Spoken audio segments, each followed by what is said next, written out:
guys, I'm sitting here with Mark Sheck with Guild Mortgage. I'm Mary Stoffer with Central Arizona Real Estate Specialist. Mark just toured this beautiful listing here in Jeff Blanford's signature location at Mountain Bridge in Mesa. And he's agreed kindly to allow me to interview him about the current market.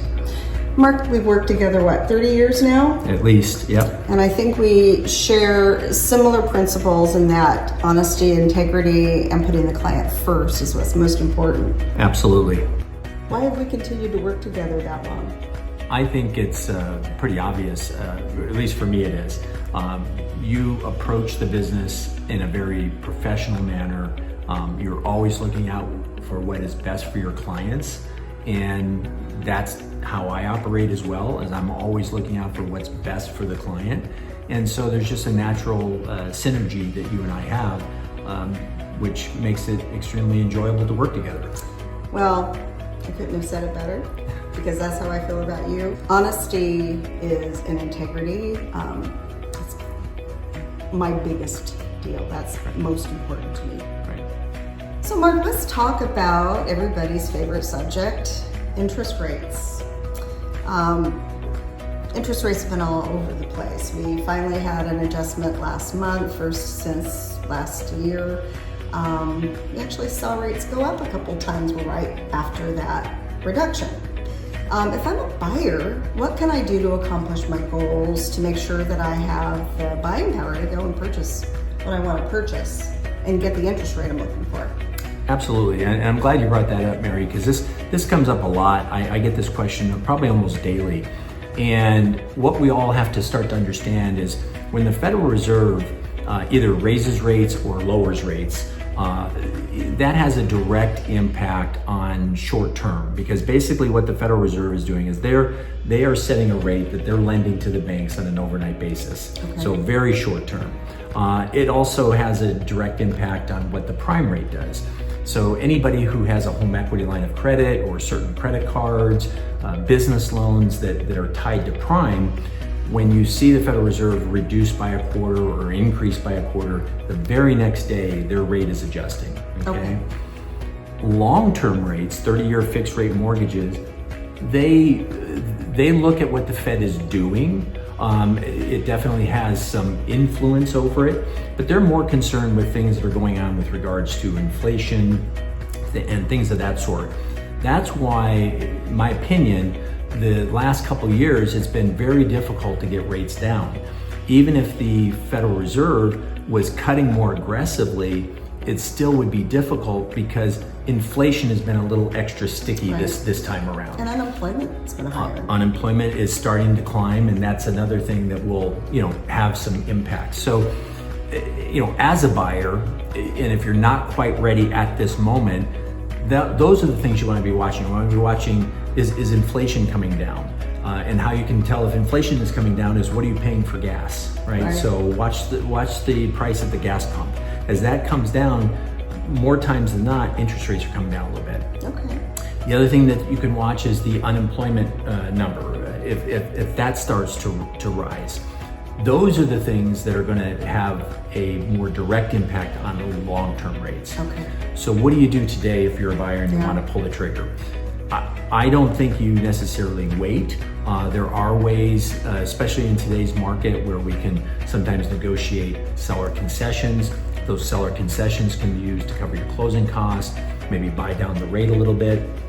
We have some programs where we'll do a 1-year lender paid temporary buy down. Okay. So if, let's say, your rate is 6.5, I'll temporarily buy it down the first year to 5.5. It doesn't cost you anything extra. It doesn't cost the seller anything extra. So even if you aren't able to get concessions, we have that as a tool to get you into a little bit better payment that first year, with the hopes that long-term rates will come down in the next 12 to 18 months. Okay, so you just brought up a term that I'd like to spend a little time on: concessions. Mm-hmm. If I'm a seller, I don't want to pay concessions. If I'm a buyer, I probably need them to buy my rate down.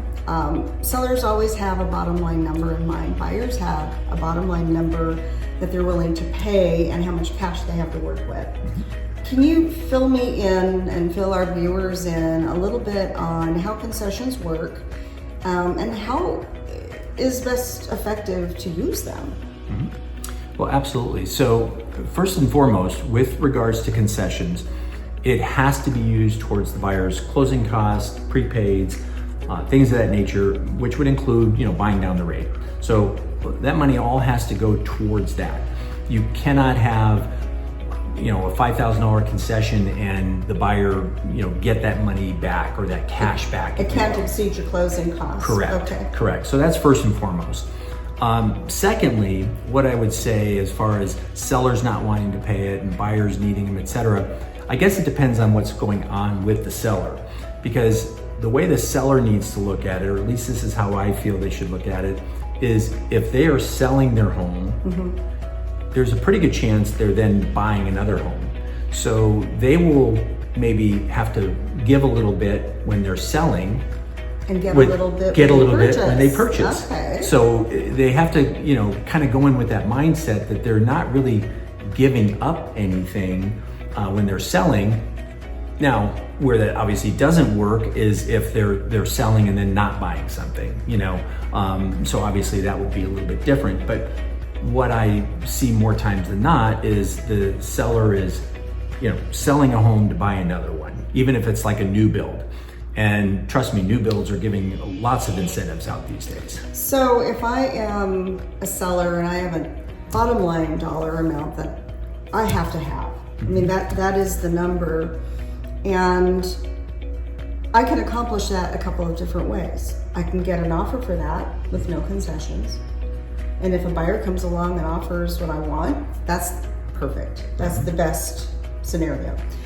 If a buyer needs additional help to buy down the rate to make it affordable so that they can make a payment, sometimes they don't even qualify if they don't buy the rate down so that they can afford it. The other way to attack it would be to adjust the sales price. Correct. And then have the seller offer what concessions the buyer needs in order to accomplish their goal so they're in a position to buy. Would you agree with that? Is that a good use of the concessions? I mean, I think people overall don't want to see, I'm a win-win person, you're a win-win person. When I go into a transaction with a client, I don't want to go into a transaction with a client thinking, in order for me to win, that person has to lose. Right. It's just not the way I want to work. And I've had the luxury of having clients that have that mentality, and I know you do too. So any other words of wisdom that you can think of regarding that? No, so, kind of going back to your original point there as far as it, adjusting the price and things of that nature, it will always make more sense for the buyer anyway to utilize any concession, if you will, towards their closing cost. In other words, what they don't really want to do, in my opinion, is in other words, let's say the sales price is $550 and they want to take $10,000 off the price. Well, if they were to offer the full $550, get the $10,000 towards their closing cost, I can do more with that $10,000 than what that $10,000 reduction in price is going to be. So I always instruct my buyers that, hey, it's the type of thing that you're better off giving the seller what they want from a price point and then asking for the concessions is going back. It's a successful negotiation when neither party is 100% happy. They're maybe like 99% happy, right? So because each person had to give just a little bit to make it a win. Fair enough. Yeah. Fair enough. So that's a very good point. Yep. Well, Mark, I really appreciate you being here with me today. Sure. Let's wrap this up by talking about predictions. I want you to get your crystal ball out. And let's talk about how we can best collaborate as real estate professionals, lenders, to accomplish what our clients are trying to accomplish. What are the tools, if you will, in the toolbox? So what are your predictions for the next 6 to 12 months? Absolutely. So it's always a little difficult to predict what's going to happen with rates, especially over the last 3 years. It's been a very volatile, up and down type of market. You've seen it, I've seen it. Again, to be honest, probably in the past 30 plus years of doing this is the first time I remember this kind of volatility. Me too. That being said, the overall consensus is that we're going to see rates continue to come down a little bit. What I think is really important for buyers to understand, sellers to understand at this point is it's not like rates are going to get back down to 3%, at least not within the next 6 to 12 months. And I think, it's fair to say we may never see that again. I'm not going to use the word never, but we may never see that again. It caused a worldwide pandemic to have those rates. Oh, and actually during that time frame, I mean, it was not unusual for me to have 10 to 40 offers on a property. It just fed the feeding frenzy. Investors were just buying up everything because they could. Right, exactly. I mean, so that in itself, was really tough because first-time home buyers couldn't buy homes. Right. They couldn't compete. Right. So now they're in a position to compete. Correct. And that's why I'm very appreciative of the fact that we're starting to see more homes on the market. I know homes are sitting on the market a little bit longer. What are they on the market these days typically? Roughly in this area, about 90 days. Okay. And I've been showing homes in the 500, actually just under 500 to $1 million range, and I've seen homes that are absolutely stunning. Can't find anything wrong with them that have been sitting for over 200 days. And not necessarily that they're not priced well, it's just been a really weird market. And the higher in price, you technically have less buyers in those price ranges to begin with, and then you have to deal with this market that has been challenging, and it's not an easy thing to navigate. Right, absolutely. Well, one thing I will tell you is I don't advise clients to wait. In other words, there's a lot of clients I'll talk to them, they'll ask about rates, we'll go over payments, go over the rates, payments, and then they will say, well, I think I'm gonna wait until rates come down. To me, that's not an overly great strategy, and let me tell you why. When rates were around 7%, which wasn't that long ago, I mean, it was within the last 6 months or so, there were a couple of articles that I had read, and this is going to be plus or minus a little bit. Sure. And they're talking about nationally, not just here in Arizona, but nationally, for every 1% drop in rate. So in other words, when we go from 7 down to 6, it opened up like an additional 4 million people that were going to qualify to get into a home. That's huge. That's a big number. Yeah. And again, it's not all here in Arizona, but let's go back. We brought up the pandemic and how it created this frenzy. We could see something similar. Even though the rate is 6 versus 3, we could see something very similar occur where all of a sudden, if you now have all these extra buyers that come into the market, that's going to increase the demand. When that demand gets increased, and if you don't see an influx in inventory going up, we're going to be kind of right back where we were. Again, maybe not to the extent it was, but you certainly, I think the first thing you'll see go away are those concessions that we've talked about. Right. So, and now you're back in the position where you can't qualify for what you want. Right. So you may qualify for the payment, but now you don't have enough cash because you don't have enough for your down payment and your closing costs. So I think it's really important to be able to take advantage of this market right now where we have some inventory, so you're not limited in your choices. Mm-hmm. We have sellers that are willing to negotiate with you and maybe cover some of your closing costs. I've mentioned we've got some things we can help you with on the lender side. And that's so kind of going to flexibility.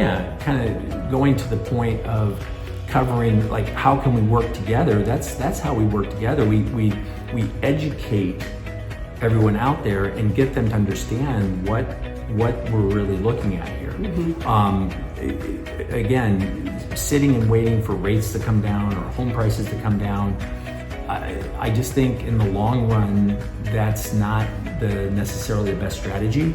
I would much rather buy at 6.5%, and then if rates do come down to 6 or 5.5 a year from now, refinance. So that would be my advice. You just said something really important. One of the things that we haven't seen are values dropping. Right. Okay, so even though the inventory's climbed, right, our market's been all over the place, the one thing that we haven't seen is this massive drop in price in home values. And frankly, I don't think that's going to happen. I think we're going to stay relatively balanced. That's just my crystal ball, take it or leave it. But buyers that are waiting for 2008 to happen, where everything, becomes 40 cents on the dollar, I don't see that happening. No, neither do I. In fact, I see homes continuing to appreciate just at a slower rate. Correct. Okay, so if I'm a buyer and I'm waiting, I might end up paying more, and now I've got to weigh that interest rate along with, the house price went up. So now I've got to deal with that too. Right. Okay. Exactly, and that's a really excellent point, because if the price of the home goes up even 2 or 3%, and let's say now the rate drops from 6.5 to 6, you may be looking at a comparable payment because you're paying more for the home, therefore borrowing more for the home. And you could have accomplished the same thing a year earlier, and exactly started building your equity, your wealth, etc. Yeah, and the interest, once again, there are some tax benefits for interest. Don't know that they'll live forever, but it's important to talk to your tax professional about what that means to you based on your income and your tax scenario. So it may not be effectively, you've got to come up with an effective payment considering all of the components. Correct. Yeah. Did that make any sense? Makes a lot of sense. And again, the other thing that I tell folks all the time is, let's say you're paying $2,000 a month in rent. Well, $2,000 a month and you rent for an additional year, that's $24,000 that you'll never see again. Never again. Yep. Yeah, it's like throwing it out the window. Right. So. And it could have gone towards buying a house. Correct. So, great point. Well, Mark, this is the first time we've done this. Yes. Together. I mean, yes. We've interviewed. You post really important information all the time. I get great information from you, and I really appreciate that. I am also going to try to do that myself, and I appreciate that I'm able to call you and get advice and strategize. In fact, you're working with a couple of my clients now that we're having to get creative to make their deals come together. So I'd like to thank you for touring the house. I know that was probably a unique experience, going Facebook Live with me, which was a first for me. I enjoyed it, actually, now that my heart has gone back down to regular sinus rhythm. But I really appreciate it. And, if you're watching this and you have questions that we haven't covered, please reach out. Once again, thanks for joining us, and we'll see you next time. Thank you.